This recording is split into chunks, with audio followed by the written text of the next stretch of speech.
पुण्य गौतमजी हाम्रो साथमा हुनुहुन्छ। पुण्य सर, यसलाई हार्दिक स्वागत छ। थ्याङ्क यू सो मच, धन्यवाद। घामै लाग्नु छोड्यो होइन?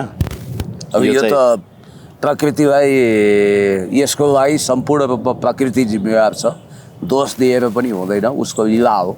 अनि कतिपयले चाहिँ ट्रोल बनाउनको लागि सूर्यमा भोट नहालेर घाम लाग्न छोड्यो भन्दो रहेछन् होइन? प्रकृति रिसायो भन्दा पनि कुरा चाहिँ के हो भने प्रकृतिको भन्दा पनि मैले बिहान चेक गरेको थिएँ, काठमाडौँको AQI एयर क्वालिटी इन्डेक्स 192 छ के भएको सर हाम्रो यो नयाँ सरकार आए पछाडि यसो अलिकति एयर पनि फ्रेस हुनुपर्ने होइन? निकै गाह्रो पो भयो त। धेरै मान्छे अहिले तपाईँको भित्रभित्रै रोगले ग्रसित छन्। म पनि 3-4 दिनदेखि यो छाती दुखेर तपाईँको राम्रोसँग सास फेर्न सकिरहेको छैन, इन्टरभ्यू पनि राम्रोसँग लिन सकिरहेको छैन, डिजी फिल हुन्छ होइन? यो स्वास्थ्यमा त निकै असर पर्ने भयो। हो, तपाईँलाई चाँडै सन्चो होस्। Take care, get well soon छु। र जहाँसम्म तपाईँले भन्नुभयो इरान उहाँको कोइरी मण्डल छ, तैपनि त्यहाँको पल्युसनको रेट नेपालको भन्दा ज्यादै कम छ। नेपालमा 192 को रेसियोमा पोल्युसन छ भने त्यहाँ कति भन्नुभयो? 64 भन्ने बित्तिकै हामीले के त्यस्तो अपराध गरेछौँ? जङ्गलहरूको धनी देश, प्राकृतिक खोलानाला छ, प्राकृतिक उपहारले सजिसजाउ भएको देशमा हामीले इन्भाइरोमेन्टमा पोल्युटेड गर्न के त्यस्तो खालको गम्भीर किसिमको अपराध गऱ्यौँ जसको कारण प्रकृति हामीसँग रिसाएको छ। र तपाईँले भने जस्तै धेरैलाई यो सर्दी लाग्ने, विभिन्न रोगले सताउने, पानी नपरेको, हेर्नुहोस् खुलेर पानी नपरे कति दिन भयो? धेरै भयो। हो, यही कारण। पहिला पनि यस्तो भएको थियो। यो कुनै सरकार बन्ने, कुनै पार्टीको सफलता वा असफलताले यसलाई डिटरमाइन गर्दैन, किनभने यो हाइपोथेटिकल कुरो हो। अनि यसलाई डिटरमाइन त गर्दैन, तर विश्व बैंकबाट हामीले 7 अर्ब रुपियाँ ऋण अनुदान लिएछौँ। आज मात्रै त्यो स्वीकृत भयो भन्ने कुरा आयो। तर सरकारले पल्युसन फ्री बनाउने भनेर सधैँभरि ऋण लिन्छ, नारा बनाउँछ, विभिन्न कालापत्थरमै गएर बैठक पनि राख्छ होइन, UN मा पनि कुराहरू उठाउँछ। तर त्यहीँ भक्तपुरमा इँटाभट्टाको निर्वाध रूपमा चलिरहेछ इँटाभट्टा होइन? काठमाडौँ जस्तो डेन्सली पपुलेटेड एरियामा इँटाभट्टा निर्वाध रूपमा चलिरहेको छ, फ्याक्ट्रिजहरू चलिरहेको छ। ल, फ्याक्ट्री त बाध्यता, तर इँटाभट्टा चाहिँ तपाईँको निर्वाध रूपमा चलिरहेको छ। त्यो ओपन पुरै धुलो मण्डल छ, ठाउँ ठाउँमा दोजेर हानेका धुलोहरू कोइरी मण्डल छ क्या। यो त हामीलाई त कस्तो थियो क्या, बोइलर फार्म जस्तो भयो क्या। बोइलरलाई के हुँदो रहेछ भने त्यो दानामा बालुवा मिसाउँदो रहेछ, थाहा छ तपाईँलाई? थाहा छ। त्यो वेट बढाउन दानामा बालुवा मिसाउँदो रहेछ। मरोस् कि बाँचोस् कि मतलब हामी जनता पनि त्यस्तै भयो कि सर? होइन, त्यो त तपाईँ देख्नुहुन्छ नि, चना केराउ मासको दालमा त यहाँ ढुङ्गा मिसाइदिन्छन्, दाँतमा सिरिङ लाग्छ, वेट बढ्छ अपराधीहरू छन् होइन? अखाद्य पदार्थहरूको मिसावट हुने, अनि त्यसपछि तपाईँको एयर पोल्युसनको निम्ति तपाईँले भने जस्तो नकारात्मक योगदान दिने, इँटा भट्टाका चिम्नीहरूबाट एकदमै धुवा छुटिरहेको छ, चारैतिर पोल्युसन छ। तपाईँले अघि भन्नुभयो नि, माधव नेपालको पालामा माउन्ट एभरेस्टको मुनि काला पत्थरमा गएर ग्लोबल वार्मिङ, क्लाइमेट चेन्जको विषयमा अन्तर्राष्ट्रिय समिट भयो। सुन्नुहोस् है, त्यत्रो खर्च गऱ्यौँ हामीले यो ग्लोबल वार्मिङको बेलामा, यो क्लाइमेट चेन्जको बेलामा हाम्रो जस्तो प्रकृतिले वरदान साबित गरेको देशलाई झन् स्वस्थ राख्नुपर्ने भयो। तपाईँले भने जस्तो वर्ल्ड ब्याङ्कबाट 7 अर्ब रुपियाँ लोन त हामी लिन्छौँ। अब त्यो लोनको ब्याज पनि हामीले चुक्ता गर्नुपर्छ, साउ पनि चुक्ता गर्नुपर्छ। आखिर इन्भाइरोमेन्ट झन् पोल्युटेड भएको छ। मान्छेलाई के रहेछ भने नि, मैले तपाईँको कुराको गुह्य अर्थ, त्यसको एकदम चुरो कुरामा म जान्छु कि तपाईँले धेरै मार्मिक कुरा गरिरहनु भएको छ। जस्तो मान्छेले मार्मिक होइन, अस्ति एकजना मान्छे हल्का ज्वरो आएको रहेछ, इलेक्सनमा यताउता हिँडे, हिजो मलामी गराए। अर्को एकजना गाउँकै चेली चाहिँ यहाँ पशुपतिमा दाह संस्कार भएछ होइन? मान्छे भङ्गेरो मरे जसरी फिट्ट मरिरहेको छ कि यो एयर पल्युसनले गर्दा। हो नि। अहिले कोभिड स्टाइलको चाहिँ तपाईँको यस्तो निकै नहुने खालको इन्फ्लुएन्जा, तपाईँको कफ त्यस्तो भइरहेछ कि होइन, साइलेन्स किलिङ जस्तो।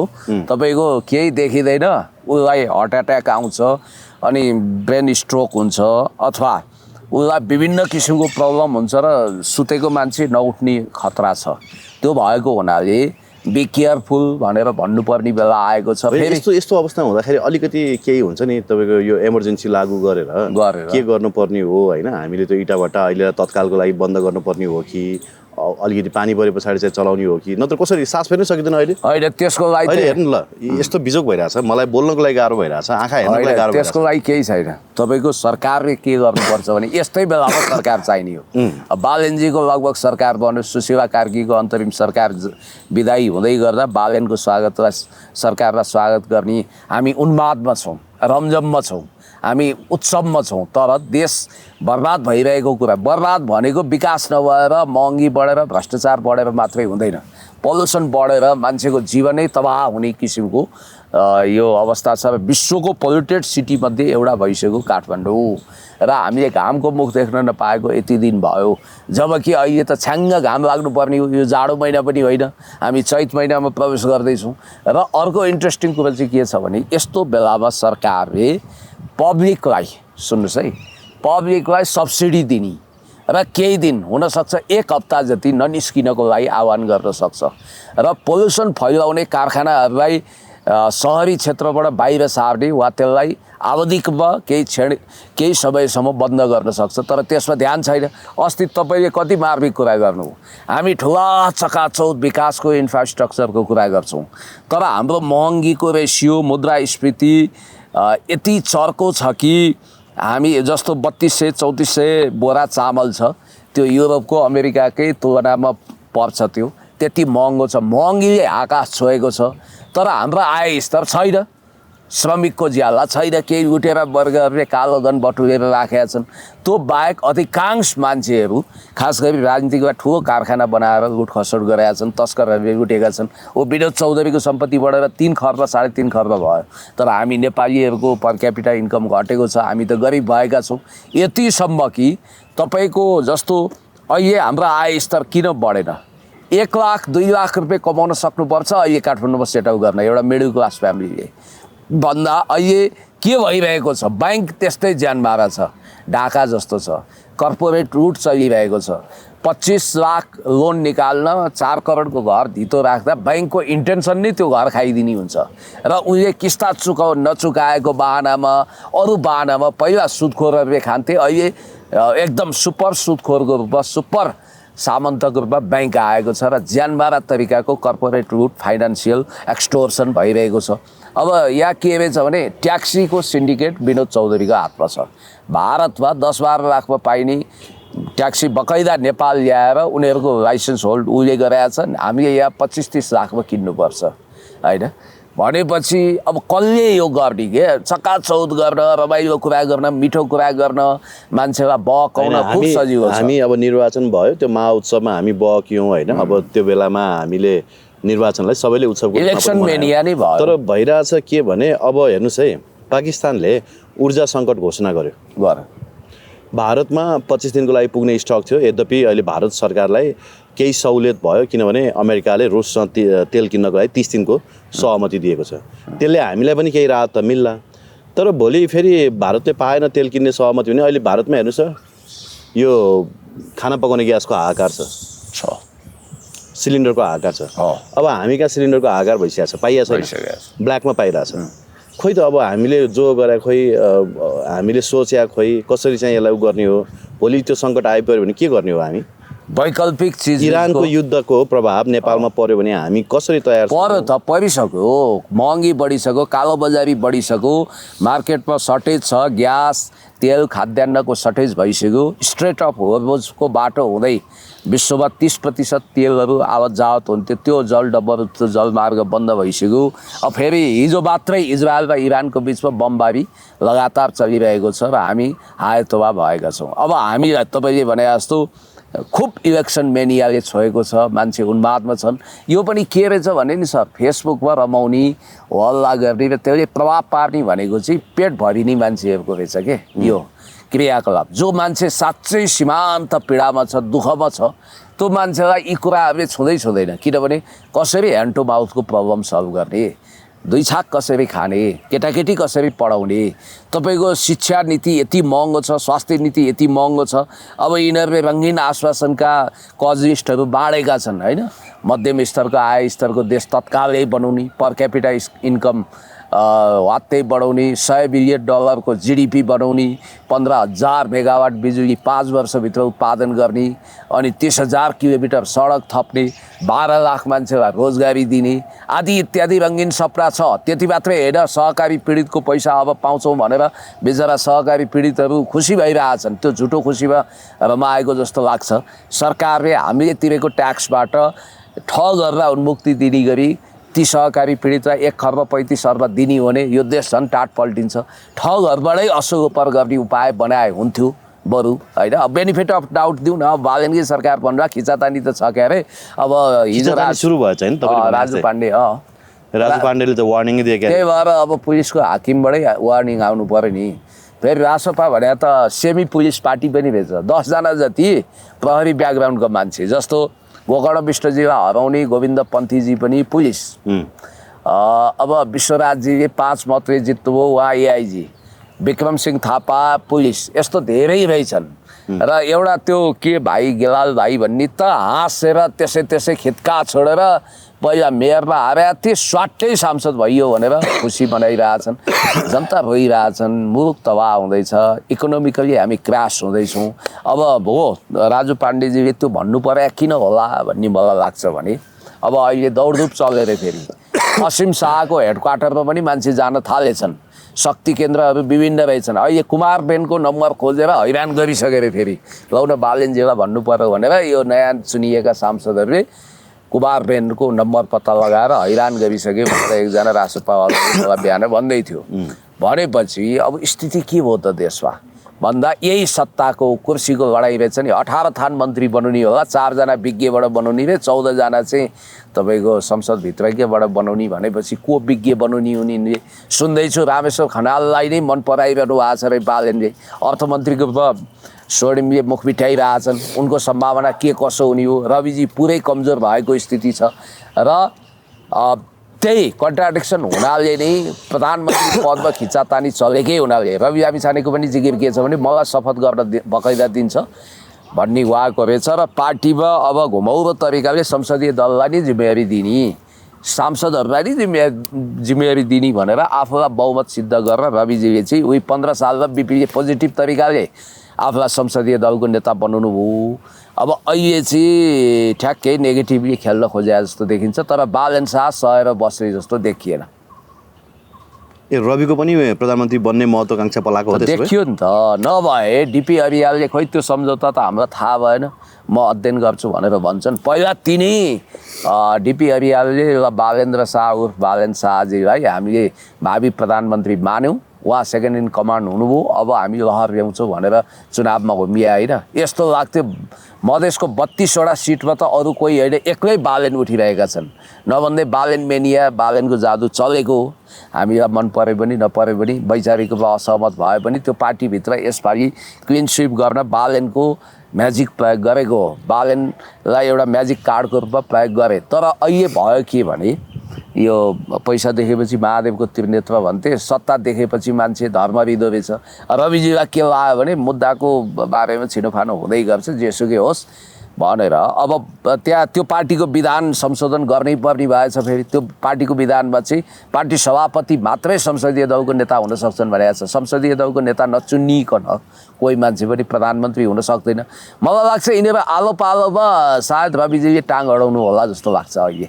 आलो पालो फेरि आलो पालो भने त अनि त्यही प्रचण्ड ओलीकै सिनारियो दोहोरिने भयो नि त। किनभने राजु पाण्डेको एउटा भाषा त त्यही त हो नि, सबै त्यही हुने त हो सर। यो रूप फरक हो, सार एउटै हो, एउटै ड्याङको मुला, एउटै ड्याङको हो। हेर्दै जानु न, कुनै नयाँ नस्ल छैन, कुनै चिन्तन, कुनै विचार, कुनै नयाँ होइन। अघि एकजनाले के भन्नुभयो भने बालेनलाई प्रधानमन्त्री बन्न रोकेदेखि हेर्न सास फेर्न पनि गाह्रो भएर, बोल्नै गाह्रो भइरहेछ एकदम। अहिलेको यो एयर पल्युसनले गर्दाखेरि बोल्नै गाह्रो भइरहेछ। अब कसलाई भन्ने होइन। बालेनलाई तपाईँको प्रधानमन्त्री बन्न रोक्यो भने तराई टुक्रिन्छ भनेर भन्दै हुनुहुन्थ्यो एकजनाले। के भने त्यो अब के भने के अब कस्तो बालनको प्रभाव हेर्नुहोस् न, तराईमा बालनको प्रभाव कम्ता छ त अनि होइन। कोही मान्छे सत्तामा जान पाउँदैन भन्दैमा देशै टुक्राउने भन्ने त यो त घातक कुरो रहेछ नि त। सत्ता टुक्राउँछु बालेनले भनेको छैन, तर मान्छेले त्यो आकलन गर्छ। सुन्नु न, तराई टुक्रिनै पर्दैन के। बालेनलाई कसले प्रधानमन्त्री बनाउन चाह्यो, त्यो चाहिँ संसारको सुपर पावर हो। अदृश्य शक्ति केन्द्र बलियो छ, त्यो शक्ति केन्द्रले रविले नचाहँदा पनि हिजो सेकेन्ड इन कमान्ड बनाएर ल्याएकै हो। उनलाई पार्टीको दोस्रो वरियताको वरिष्ठ नेता त्यही शक्ति केन्द्रले बनायो, राष्ट्रिय अन्तर्राष्ट्रिय शक्ति केन्द्र, र त्यही शक्ति केन्द्रले प्रधानमन्त्री घोषणा गर्न लगाएको। अब पहिला बिपीको पालामा अब राजा रजौटाहरूको राणाहरूको भोट ल्याउनुपर्छ, एलिटहरूको भोट ल्याउनुपर्छ भनेर सुवर्ण शमशेरजीलाई फ्याट्ट भावी प्रधानमन्त्री भनेर मौखिक रूपमा बकितम बिपी बाबुले भनिदिनु भयो। भरे 15 सालमा 2/3 आयो अनि बिपीले खेल्नुभयो। उहाँलाई लाग्यो कि सुवर्णलाई ल्याउनु भने प्रधानमन्त्री ल्याउनु भनेको मोहन शमशेरलाई कुर्सीमा मोहन शमशेरको दोस्रो रूप बसाल्नु, मोहन शमशेरको सत्ता बिउताउनु भन्ने लागेर राणा शासन नबिउताउने नाममा उहाँ आफै प्रधानमन्त्री हुनुभयो। त्यो चाहिँ पोजिटिभिटीको हिसाबले ठिकै थियो। अब यहाँनिर यस्तो भयो होला सर, अब रविजीका मान्छेहरू खास गरी टिपी हरियालजीहरूले असहज महसुस गर्नुभयो। उहाँहरूलाई के लाग्यो होला भने यो पार्टी हामीले बनायौँ, अब मेहनत त के छ, दुःख के छ, र त्यो 3 वर्ष अगाडि बनाएको पार्टी हो, यसमा कसैको सङ्घर्ष दुःखको गाथा कहनै पर्दैन। 3 वर्ष अगाडि त हो हामीले युट्युबमा इन्टरभ्यू दिँदै बनाएको पार्टी हो नि, यो 79 बनाएको पार्टी हो, यही ठाउँमा इन्टरभ्यू होइन, यहीँ दिँदै बनाएको पार्टी हो। त्यसकारण यहाँ मान्छे भन्छन् कि पुरानो दुःख गरेको त्यो पार्टीको सुरुवातदेखि 3 वर्ष अगाडि सुरु भएको छ, के को सुरुवात र नसुरुवात त्यो त ठट्टामा बनेको हो कि।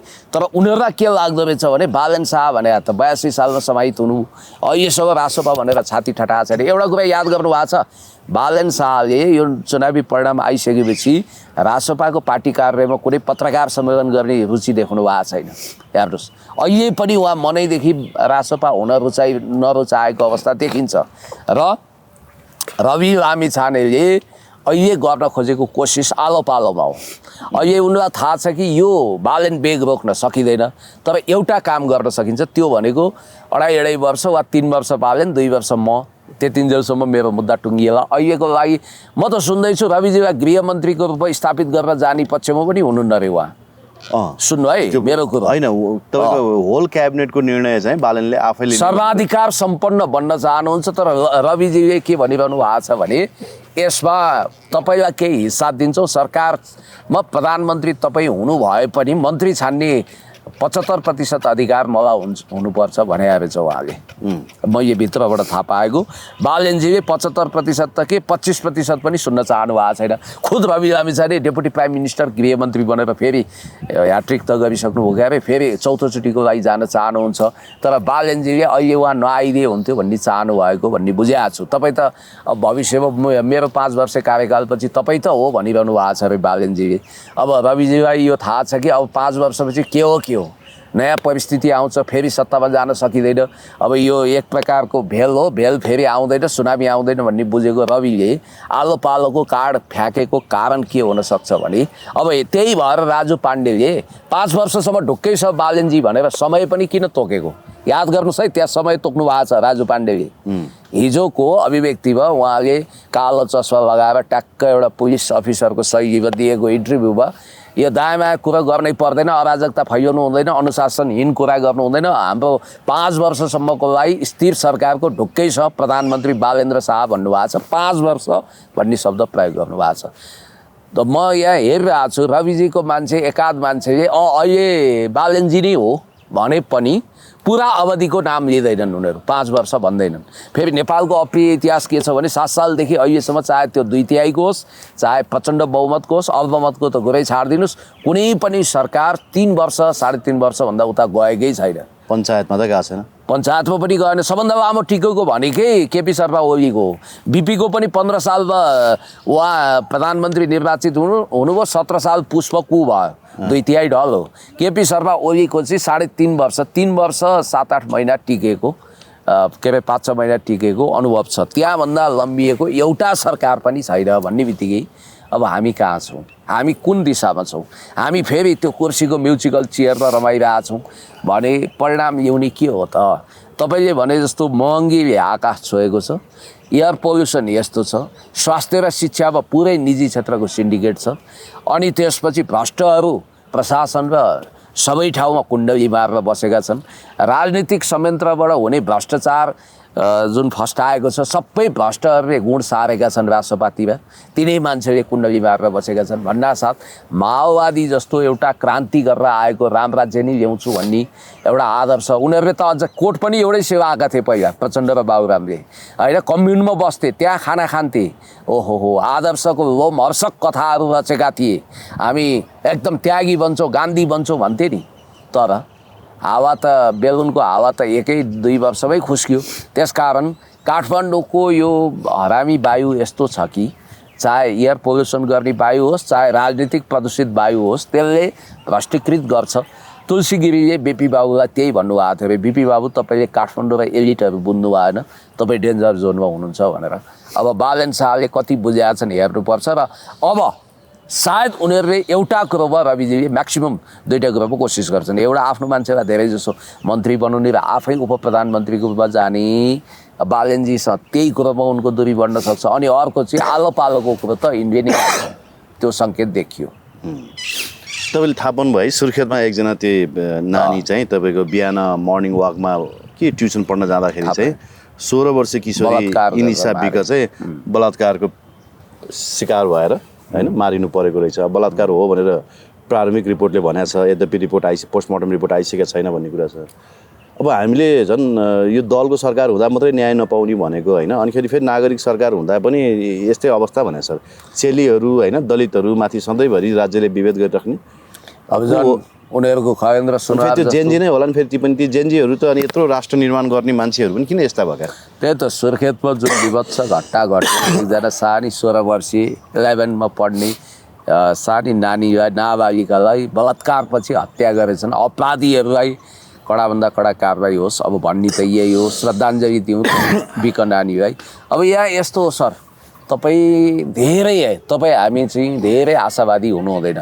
ठिक छ, राम्रो काम गऱ्यो भने राम्रै भनौँला हामी, ओहो गतिको काम सुरु गरे है केटाहरूले, राम्रै गरे, यत्तिको गरे है। केटाहरू किन भने हामी पनि अहिले बुढा भयौँ कि, उनीहरू अहिले युवा नै छन् बालेनहरू होइन, यत्तिको गरे है आहा भनेर भन्न पाउन, ल हामीले गरेका शङ्काहरू फेल खुवाइदिउन्, हामीले सोचेको भन्दा राम्रो सुशासन ल्याउन्, अनि स्थितिको शासन बसौँ, अनि त्यसपछि अराजकता अन्त्य गरून्। स्थिर सरकार त उनीहरूले प्राप्त गरे, स्थिरता ल्याउन्, स्थिरताले विकास ल्याउन्, शान्ति ल्याउन्। राष्ट्रियताको सवालमा सबभन्दा बढी क्वेसन मार्क उठेको छ। स्टेट पार्टनरसिप प्रोग्राम लागू गर्नको लागि लोकप्रियतावादको भाउतो चलाउँछन्। पहिला केही 100 मान्छेलाई भ्रष्ट भनेर अपराधी भनेर गिरफ्तार गर्छन्, अनि मान्छेलाई लोकप्रियतावादको अफिमको नसामा लट्ठै बनाउँछन्। अन्ततगतवा एसपिपी नै नभने पनि जुन शक्ति केन्द्रले उनीहरूलाई प्रचण्ड बहुमत दिलाएको छ त्यो शक्ति केन्द्रले त्यसको ब्याजको स्याज असुल छ। त्यसकारण मालपानीहरू पनि चुप लाग्नेवाला छैनन्, शक्ति केन्द्र पनि चुप लाग्दैन भनेर हामीले जो परिकल्पना गरेका छौँ त्यसलाई फेल खुवाइदिउँ। उनीहरूले जसले उनीहरूलाई त्यो ठाउँमा पुऱ्यायो त्यो शक्ति केन्द्रलाई धोका दिने हैसियत राख्छन्, दिनुपर्छ उनीहरूले धोका। कति करोडले मालपानीको गाडी? 8 करोड। तर भाडा त सस्तै लिँदो रहेछ है उता बालन शाहले। त्यो भाडा के भन्छ निर्वाचन खर्च देखाउँदाखेरि त भाडा त 2,90,000 कति मात्रै देखाएको छ। त्यो त औपचारिकता हो, औपचारिकता हो। होइन तर त्यत्रो 8 करोडको गाडी पनि कति 10-20 हजारमै त्यस्तै त होला नि होइन? 15 दिनको गाडी त्यो देखाउनुको निम्ति देखाएको, भोलि त्यो गाडी सितैमा लिएर व्यापारिक स्वार्थको साझेदार बने भन्ने ट्याग नलाओस् भनेर चलाखीपूर्वक यिनीहरूले भाडा तिरेको देखाएको हो। त्यो ठुलो कुरो भएन। अब मुख्य कुरो भनेको चाहिँ जनताको जहिले पनि परिवर्तनप्रति ओभर एक्सपेक्टेसन हुन्छ क्या। हरेक झिल्के सबैलाई सलमान खान जस्तो लाग्छ। सुरुमा रुमाल सुमाल टाउकोमा बाँधेर सुसेल्दै गीत गाउँदै आयो, डिस्को डान्स गर्यो भने सलमान खानै आएछ भन्ने हुन्छ। पछि औकातमा ऋषि धमलालाई त भनेन उहाँ सलमान तेरे नाम भन्दै भिडियो चलाएको थियो। बिचरा एलिजा बहिनीको मलाई बडो बिजोग एकदम। अब माला लिएर बस्यारे हाँसौँ कि रुँ भयो। फेरि कति सोझो हुनुहुँदो रहेछ है उहाँ त। त्यो अर्थमा सोझो हो। हामीलाई त्यस्तो लागेको थिएन उहाँ जित्नुहुन्छ भनेर माला खादा लिएर बसेको। हेर्नु त कस्तो हो भन्नुभयो, 600 कति 65-66 मत ल्याउनु भएछ। त्यही होला अब उहाँ जहाँ गएर उखु पेल्नु हो, 2-4 भोट त्यहाँबाट आयो होला, जेरी बनाएको ठाउँबाट 2-4 भोट आयो होला। अनि शङ्का चाहिँ के छ भने घर भाडा लिइसक्नु भयो अरे उहाँले रौतहटमा। अब म रौतहटवासीको दुःख समस्याको समाधान गर्छु, मैले उतै घर भाडा लिइसकेको छु, अब त्यो दलसँग र त्यो चुनाव चिन्हसँग चाहिँ मेरो कुनै साइनो सम्बन्ध छैन भनेर रिपोर्टर्स क्लबबाट बोलिसक्नुभयो। अब कस्तो दलबाट उठ्या कस्तो फेरि उहाँलाई भयङ्कर ठुलो पश्चाताप रहेछ। बालेन शाहजीले ल उठ्नुहोस् म तपाईँलाई टिकट दिन्छु भने आएको थियो भन्नुहुन्छ उहाँले होइन। अब यस्तो हो क्या, त्यो त गफै हाने होला त्यो गफ होला नत्र गइहाल्थ्यो नि। यस्तो हो क्या, ऋषिजीले फेरि भुल गर्दै हुनुहुन्छ, इमोसनल हुनुभयो। सायद एलिजाजीले उहाँ बस्न बाध्य गराउनु भयो कि होइन, यहाँ घर खाली गर, यहाँ म यसो नाचगान गर्छु, त्यहाँ तिमी उतै बसेर रोइलो गर्दै गर, अर्कोचोटिमा के कसो होला जितेर आउनुपर्छ भने होला होइन। घर जम गर्छु भन्नुभएको थियो, उतै बस्ने रे अब उता के घर भाडामा लिइसक्नु भएको छ अरे। ए भनेपछि यस्तो के मान्छे ऋषि धमला चलाक ट्याक्टफुल भनेको, ऋषि धमलाले पनि त्यहाँ कस्तो वायु बहन्छ, त्यहाँ कस्तो सिचुएसन छ बुझ्न सक्दा रहन्छन्। प्रभु शाहको एकछत्र शासन भनेर मान्छेले सोच्थे, उपेन्द्र यादवको ती बडे बडे भीमसेनहरूको धर्रा त ढल्यो भने अब बिचरा ऋषि धमलालाई त्यहाँ पत्याउँछन्। पहिलो कुरो त्यहाँ ट्रेन हेर्नुपर्छ। ऋषि धमलालाई नक्कली अजय देवगन आएर सायद अलि अब टिकटकमा भाइरल 200-400 मान्छे पुगेका थिए, नक्कली अजय देवगन पनि पुगेका रहेछन् त्यही सिलसिलामा। त्यहाँ भिडियो हेर्दै थिएँ, दाजु मेरो फ्यामिलीमा मात्रै 200 मत छ हजुर भाइ वरिपरिको, र मेरो फ्यानहरूलाई म यहीँबाट आह्वान गर्छु तपाईँलाई 5000 मत फिक्स घोषणा भने। अर्को कोही आयो, अब सायद त्यहाँ यसो दानापानी खर्च पानीको पनि रसद पानीको पनि कुरो भयो जस्तो लाग्छ कि, नत्र त्यतिकै भन्दैन। अर्को एउटा चङ्खे आयो जुल्फी हल्लाउँदै, मैले नाम भोगेँ, टिकटक सिकटकतिर छाएको रहेछ, अर्को चङ्खिनी आई। त्यसै गरी ऋषिलाई सबले तपाईँको कम्तीमा पनि 25,000 भोट पुऱ्याइदिएको थियो कि, ऋषि त मक्खै भने। अनि त्यही भएर अब सूर्य थापाजी फेरि अब सूर्य थापालाई त त्यो माला लाउनेले नि भोट दिएनन् रे, माला लगाइदिनेले पनि। अनि लगाएर त माला मात्रै 2 ट्रक लगाइदियो नि, अनि माला लगाउने भोट नदिने भनेपछि अचम्मै भयो नि। यसपटक अब सुनिल शर्माले अस्पताल बन्द गरेको सूचना आयो, हेर्नुहोस् है। उहाँले दुर्गा प्रसादले खुच्चिङ ठिक्क पार्यो, सुनिल तिमीले यत्रो गराएको थियौ। अब यो पनि के हो भने नि, त्यो पनि बिजनेस हो क्या। सांसद पदमा जिताइदेऊ, म तिमीहरूलाई हस्पिटलको सर्भिस दिन्छु भन्ने, उतातिर चर्को मूल्य असुल्ने, यो सब धन्दा हो, बिजनेस हो, औकातमा आइसके। अब चन्द्र भण्डारीले अस्ति झन्डै रुन मात्रै बाँकी राख्नुभयो क्या। उहाँले के भन्नुभयो भने यो गुल्मीको लागि म के शहीद हुनु, मैले यसको लागि कति गरेँ यो गुल्मीलाई, एउटा कवितै सुनाउनु। अब सुनाएर अर्थ छैन। BBC नेपाली BBC साझा सेवामा गएर प्रश्न सोध्ने सागर ढकालले जित्दिसके। यसपटक त सबभन्दा विचित्र, यो चाहिँ दुनियाँमै छैन होला है सर, जसको उम्मेदवारी क्यान्सल भयो नि त्यसले चुनाव जित्यो। अब मातृकाजीलाई अप्ठ्यारो छ, निर्वाचन आयोगले प्रमाणपत्र दिएछ तर वेबसाइटमा अपडेट गराएको छैन। किनभने आज के बार हो, मुद्दा छ, आज के बार, आज बुधबार, शुक्रबार पेशी छ। शुक्रबारको मुद्दाले मान्छेहरू के भन्छन् भने अहिले रासपाको हावा जताततै बग्यो, रासपालाई 2/3 पुर्याउनु छ, त्यसकारण ती किशोरी शाहले नै प्रमाणपत्र पाउँछन्, अन्ततगत निर्वाचन आयोगको फैसला रद्द हुन्छ भनेर भनिरहेछन्। भनेपछि अब महावीर पुन्जीको हेरौँ, महावीर पुन्जी रासपा किन ढुक्क छ थाहा छ, महावीर पुन कतै जाँदैनन्।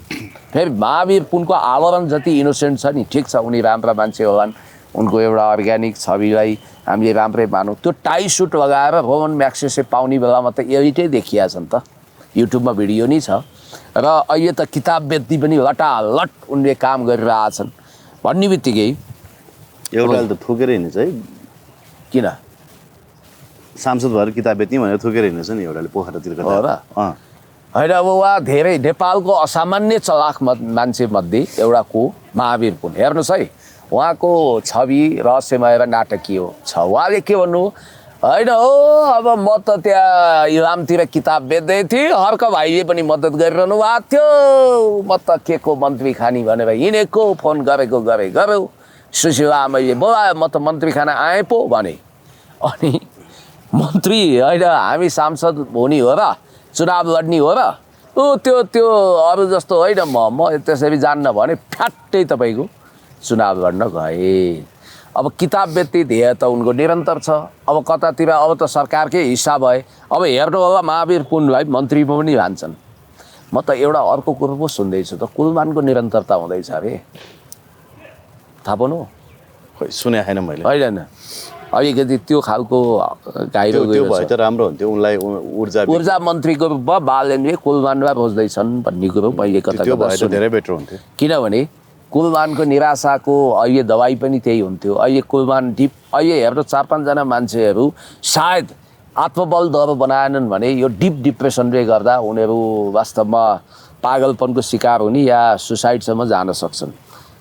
अब तीमध्ये केही पात्र त हामीले देखिरहेछौँ। जस्तो अब तपाईँको भनौँ न आफैलाई कहिले माफ गर्न सकेनन् कुलमानले पछुताइरहेछन् किन मैले यो बाटो बदली भन्ने छ अरे उनलाई। अर्को गगन थापाले नियमित महाधिवेशन कुरेर देउबाको सम्मान इज्जतै गरेर 2 महिनासम्म दाई देउबा दाई नमस्कार हजुर नि हो भनेर नियमित महाधिवेशन कुर्दै संसदीय चुनावमा गएको भए देउबाका सबै मान्छेले भोट हाल्थे। गगनले शानदार तरिकाले मधेसबाट जितेर आउँथे अनि नियमित महाधिवेशनमा शिर ठाडो बनाएर अनि सभापतिको क्यान्डिडेट हुन्थे, सम्भवतः जित्थे। अहिले अवस्था कस्तो? अब आफ्नै इर्दगिर्दलाई लगाएर गगन दाई राजीनामा नदिनु भनेर एउटा नाटक गर्नु परेको छ। यति योग्य मान्छे पार्लियामेन्टमा चाहिने आवाज होइन, हर्क साम्पाङज्यूको जुन बुलन्द आवाज छ, जुन दमदार आवाज छ, जुन प्रतिपक्षीय भूमिका छ, त्यो प्रार्थनीय छ। र एमाले हर्क साम्पाङज्यू लगायतका सांसदहरूले काङ्ग्रेसका सांसदहरूले अब अपोजिसनमा बस्नुपर्छ भन्ने म्यान्डेट छ। हुन त हर्कज्यूलाई पनि कता कता लोबानी पापानीमा पार्न उसले बालनले प्रयत्न गर्छन् भन्ने घाइरो गहिरो सुनिएको छ। तर हर्क साम्पाङज्यूको त्यो सङ्केत छैन। उहाँको म्यान्डेट भनेको अहिले उहाँ बालनको एजेन्डामा जानु अथवा बालनको सरकारमा जानु भनेपछि फेरि उहाँले जुन अडान लिनुभएको छ त्यो एकै रातमा भुस हुन्छ। उहाँको पोलिटिकल क्यापिटल सिद्धिन्छ, उहाँको व्यक्तित्व नैतिकता नष्ट हुने हुनाले उहाँले त्यो भुल गर्नुहुन्न, म स्पष्ट छु। र उहाँ जसरी मदन भण्डारी प्रतिपक्षीय बेन्चमा बसेर प्रतिपक्षीय नेता बनेरै त्यत्रो इज्जत कमाउनु हो। न राष्ट्रपतिले त्यत्रो इज्जत कमाए न प्रधानमन्त्रीले जननेता उपाधि पाउनुभयो। हर्क साम्पाङले पनि एउटा बुलन्द आवाज सहित उहाँले प्रतिपक्षीय बेन्चमा बस्नुपर्छ। फेरि यो ट्विनवाला कुराको अर्को ट्विस्ट आएको छ होइन। अब मार्केटमा तपाईँले देखिरहनु भएको छ। अब त्यो ट्विनमा विस्थापित गर्ने कुरो सरकारले पहिलेदेखि गरेको थियो। दार्चुवामा त्यो समस्या पनि छ, उता दार्चुवा छ यता दार्चुवा छ। अब तपाईँको कालापानी लिम्पियाधुराको कथा त्यहीँबाट सुरु हुन्छ। उहाँले मानवताले ओतप्रोत भएर कठैबाट त्यहाँका मान्छेलाई ट्विनबाट मुक्त गराएर अहिले पनि शास्ति खेपिरहेछन्। वर्षेनी मान्छेहरूले पीडा बेहोरिरहेछन्। अब झोलुङ्गे पुल लगाउँ भनेर विश्वभरिको नागरिकलाई आह्वान गर्नु हो। तर अब यहाँ भइदियो फेरि अर्को फन्डा, अर्को राजनीति होइन। त्यहाँ ट्विन विस्थापित गर्नको लागि भारत सरकारको अनुमति चाहिन्छ। उसले पहिला अनुमति नदिएको हुनाले ट्विन विस्थापित भएन भन्ने खालको कुरा आइरहेछ। अब होला डिप्लोमेटिक च्यानल त बालन शाहको राम्रो होला नि त, गर्नु पऱ्यो नि बालन शाहले। अब बालन सरकार बन्दैछ भने होइन, कहिले बन्ने? सम्भवतः 48 घन्टाभित्र बालन सरकार बन्छ भन्छन्। होइन, चैतको पहिलो हप्ता भनेको छ अहिले होइन, चैतको 5 गते।